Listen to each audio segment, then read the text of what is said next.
ہے۔ اگر امیر المومنین اس کو تہدید و تنبیہ کریں تو کچھ بعید نہیں کہ اپنی اس حالت کو چھوڑ دے۔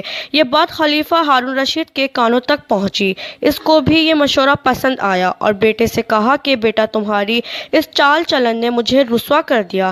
اس نے یہ سن کر ہارون رشید کی طرف دیکھا اور کچھ جواب نہ دیا۔ اتفاقاً ایک پرندہ قلعے کی برج پر بیٹھا تھا۔ لڑکے نے اس کی طرف دیکھ کر کہا، اے پرندے، تجھ کو تیرے پیدا کرنے والے کی قسم، تو میرے ہاتھ پر آ بیٹھ۔ وہ پرندہ یہ سن کر فوراً لڑکے کے ہاتھ پر آ بیٹھا۔ کچھ دیر بعد اس سے کہا، اپنی جگہ پر چلا جا۔ وہ چلا گیا اور کہا، تجھے تیرے خالق کی قسم، امیر المومنین کے ہاتھ پر نہ آنا۔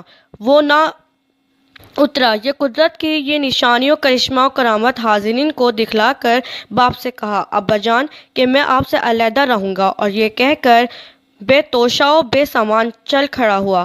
صرف ایک قرآن شریف اور ایک انگور